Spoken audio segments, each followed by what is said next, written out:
Hello, and a very warm welcome to the Voices of the Impact Economy, where we talk about bold ideas, brave change makers, and the quiet revolutions shaping a better world. In today's episode, we are asking a very big question. What does it take to build a truly transformative ecosystem for impact?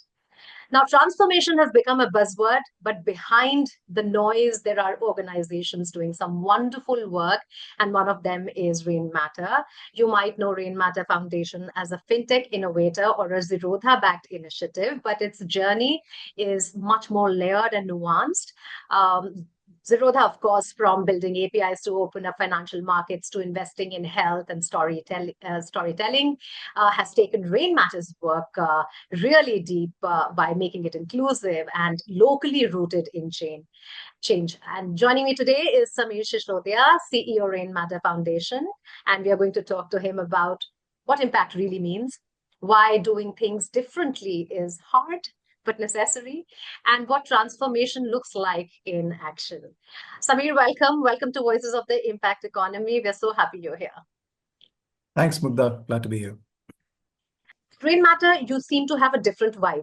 There's a different rhythm altogether. Would you say Rainmatter sees itself as distinct from traditional impact funders and foundations? And if so, how do you describe that difference? I think most of the team is not from the social sector. So we came here with some angst, obviously, and a lot of questions.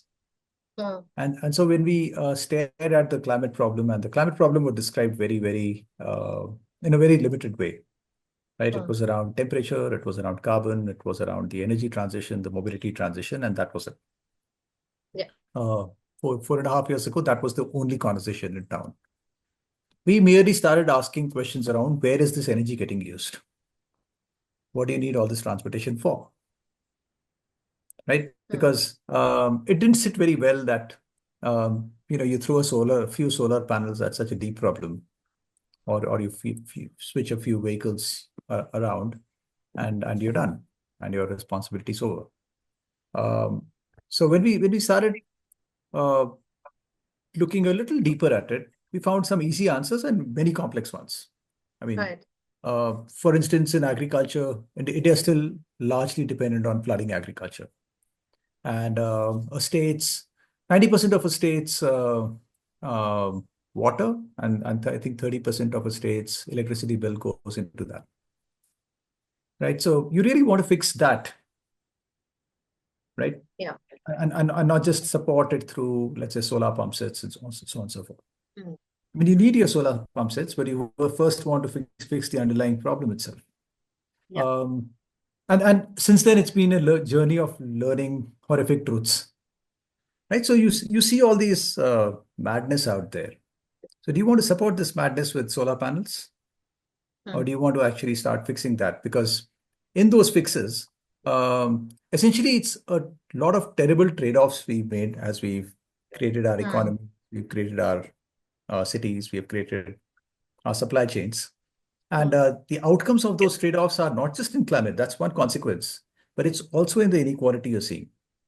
It's also in the farmer distress. It's also in the the water distress you're seeing across the landscape, the loss of biodiversity. All of these are outcomes of the same behaviors. So we said, you can't really fix this superficially and pretend you've done something.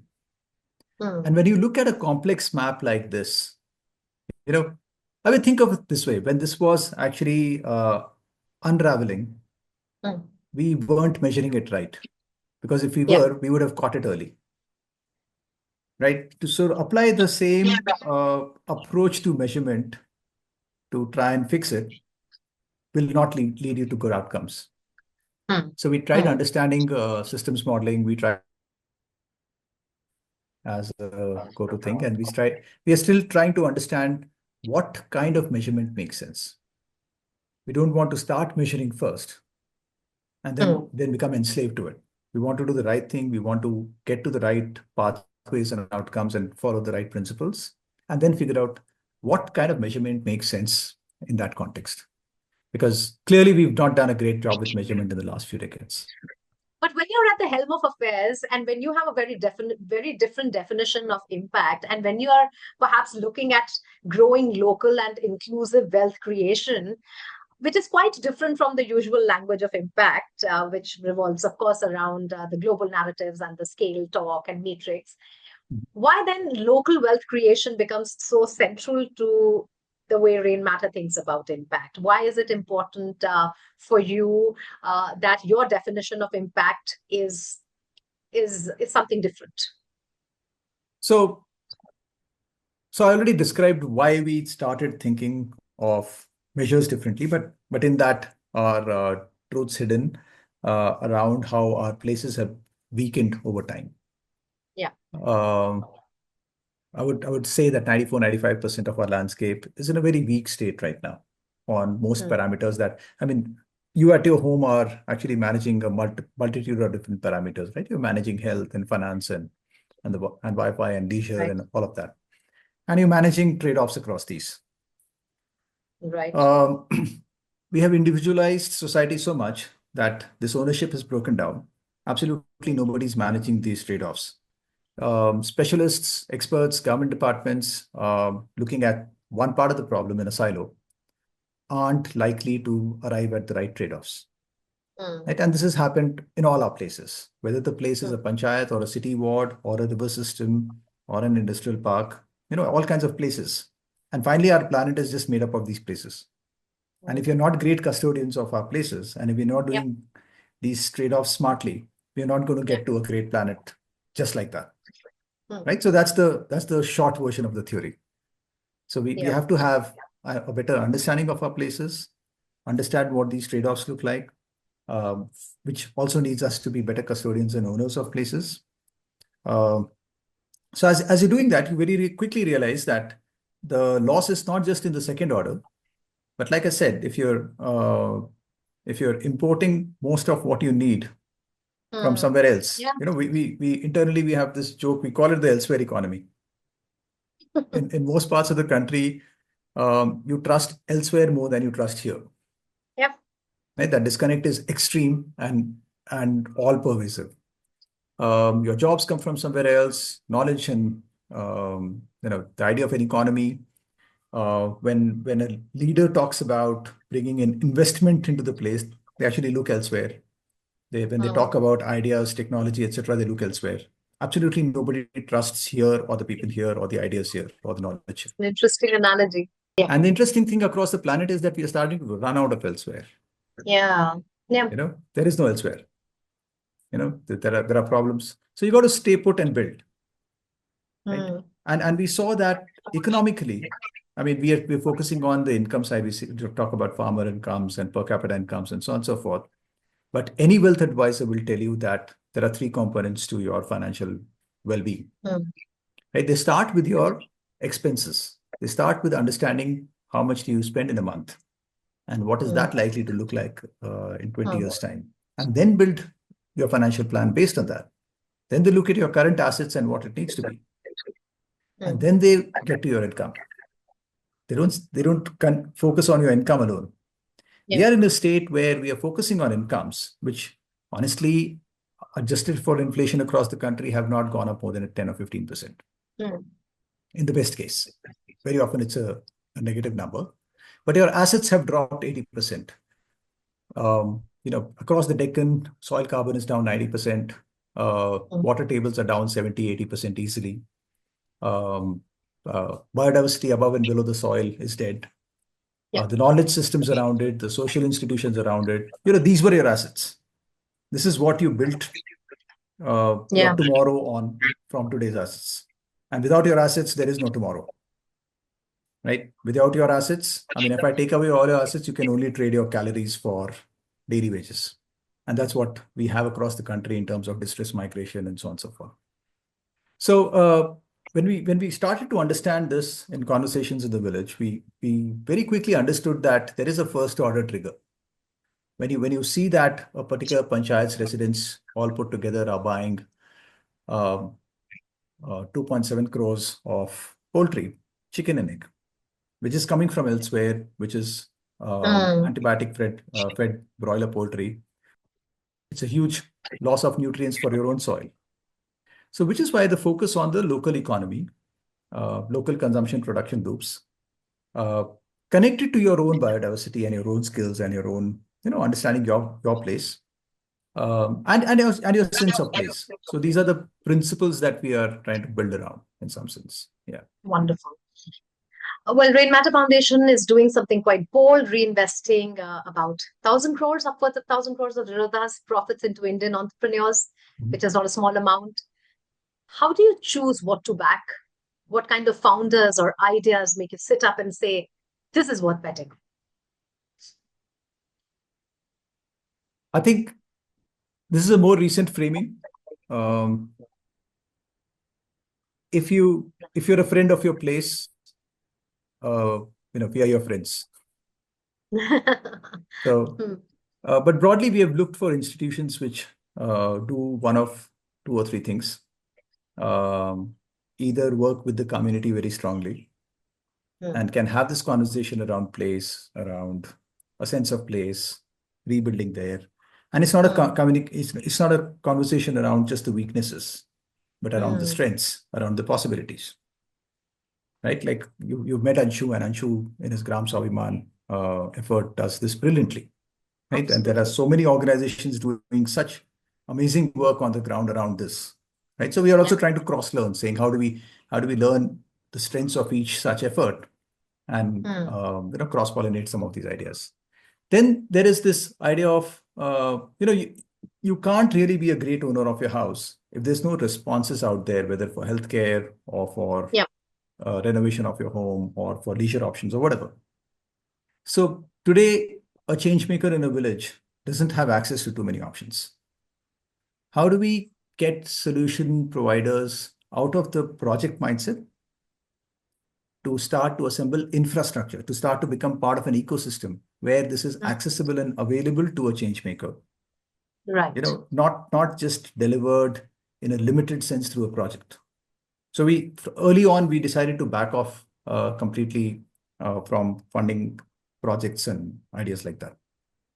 So we said we So it's need a we change maker first yeah, outlook. yeah, yeah.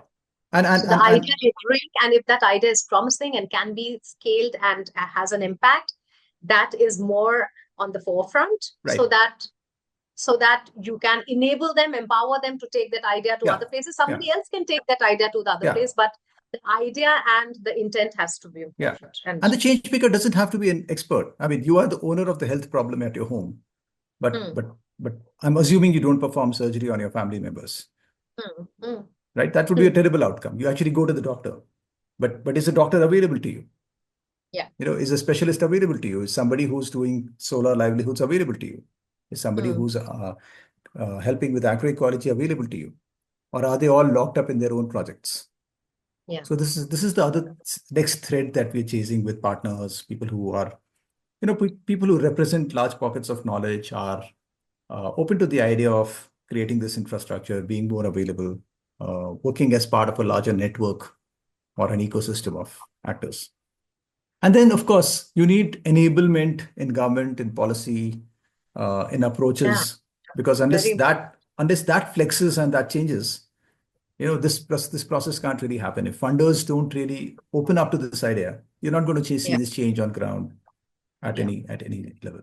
If the government doesn't design its policies and schemes differently, you're not going to see this change, right? You need a large set of enabling infrastructure in data and policy, government, technology, etc. So that I would say is the third layer that we are actually working with. So yeah. Hmm. Let's say I'm an early stage change maker or a Mhm. social entrepreneur listening in. What would you say to me? How should I think about Rainmatter as a partner, not just in terms of funding, but perhaps more in terms of mindset, mission, and long term support? Yeah. In fact, we have started to believe that network capital, social capital, intellectual capital plays a far larger role in outcomes than Mm, financial capital does. Financial capital is grease, it's not the fuel. The mm, change maker and the journeys, that's the fuel, right? mm. So, is that journey about your place? Are you representing your place fairly, openly? Do you understand your role well? whether as a solution provider or as somebody who works closely with the community and the place. Yeah. Those are the questions we typically tend to build the conversation around with change makers and orgs. So yeah, I would say, like I said, if you're a friend of your place, we are your friends. Yeah. Final one, maybe the toughest. Rainmatter is taking a different road, but change takes time. Are Of you course. seeing signs that the transformation you believe in is actually beginning to take root? And what's something we should watch out for in the next couple of years? Personally, what do you think about the space? What excites you? What disappoints you? And what is it that you're looking forward to? I think it's a big seesaw, to be honest. It's a roller coaster Mm, ride. So mm, we sometimes go from um, extreme optimism and elation on a Monday morning to extreme pessimism and you know uh, hopelessness by Wednesday. So I don't think we figured it out, to be honest. Right. mm, The good thing is there's great intent out there. India's mm, experimented a lot. The amount of knowledge out there built over the last 20, 30 years is immense. yeah. And I'm seeing an urge in a lot of people to play at the level of an ecosystem and not just inside their orgs. I mean, I think the idea of an organization um, honestly gets in the way. Organizations are Mm, very limiting structures. yes. So we're True. trying to figure out how a lot of these individuals, a lot of these nodes of change, which have Mm, this urge, how do they actually mesh together better? How do they focus on the change maker, the place, the community a lot easier, a lot better, right? And which needs ecosystems to emerge. So that's what we are trying to push for, whether it's in government, whether it's in funders, whether it's in organizations themselves. Role clarity, I think, helps a lot because uh, knowing the boundaries of what you are not is far more important than you know knowing what you are, because that's easy. mm, Because what you can't really work as part of an ecosystem if you try doing everything. yeah. Like as funders, we know that we should not be deciding or designing projects in the village. That's something the village or somebody who's a change maker embedded there needs to do. It's not our remit or our role, or we'll do a terrible job of it. We can provide the infrastructure, we can bring in the tools and methods through the network. We can provide the grease, we can provide um, an enabling framework for this. But we should stay away from that. Uh, I think there are roles to be understood Mm, better across the network, and these are the efforts at our end over the mm, next year or 2 years. I have about a year and I think 363 days, no 300, yeah, 62 days left on this. Um, so we're doubling down on trying to see how this ecosystem emerges, mm. how people start to work as a network in service of place. Uh, we'll see where this goes. We believe in emergence a lot. It's, on the climate side, the emergence is negative, Yeah. but on the change side, the emergence can be very, very rapid and positive. Mm, So we don't set very small, narrow targets. We let emergence decide how audacious it can be. wonderful. And yeah. Sameer, thank you. Thank you so much. This has been such a thoughtful conversation. And I think what stands out and what I hope our listeners take away is that real transformation is just not about funding or scale. It's about values, about trusting local wisdom, about building slowly and with care, and not looking at ourselves as insignificant. To everyone who's listening, if you're inspired by what you heard today, share this episode, tag us, and stay tuned for more conversations with those shaping tomorrow's economy. This is Voices of the Impact Economy, brought to you by FES India and Second Nature Sustainable Solutions, and I'm Mukta Kadra. Thanks.